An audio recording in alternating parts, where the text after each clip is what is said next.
Tonight, the Stars and Stripes fly at half-staff at the Supreme Court, a quiet memorial to Justice Antonin Scalia, in sharp contrast to the coming political battle over his successor.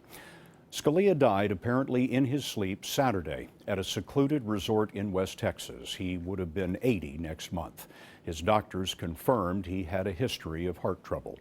In 3 decades on the court, he was a pugnacious champion of conservative thought. We have a team of correspondents covering this. First, Jan Crawford on the impact of Scalia's death.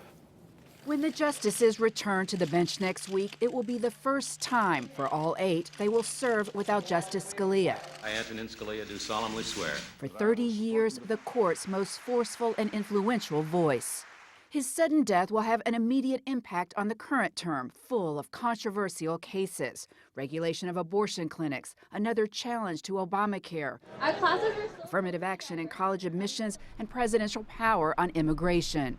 With Scalia, the court had a narrow conservative majority. Now it's a court on pause. Many of those cases will end up in a 4-4 tie, keeping the lower court ruling in place and setting no nationwide precedent.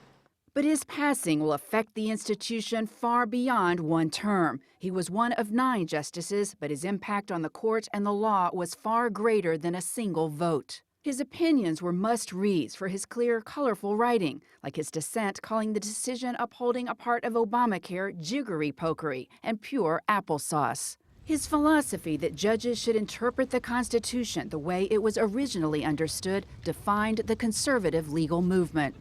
I think it is up to the judge to say what the Constitution provided, even if what it provided is not the best answer, even if you think it should be amended. If that's what it says, that's what it says. He's done so much to set the terms of how the court approaches issues. Paul Clement clerked for Scalia in the 1993 term. As a lawyer, he's argued 80 cases before the court and said Scalia's lively and often sharp questions forever changed the court's dynamics on the bench. His very first case, he started asking lots and lots of questions. And even some of the justices who'd been there for years, they looked and said, well, we're not going to let this new guy ask all the questions. And it fundamentally changed the nature of arguing before the Supreme Court. Now, the court has several big arguments on the horizon, including that abortion case, the immigration case, and it could reschedule some of these cases to be argued next term. But, Scott, it's unclear whether there even will be a justice on the court at that point. Jan Crawford reporting for us tonight. Jan, thank you.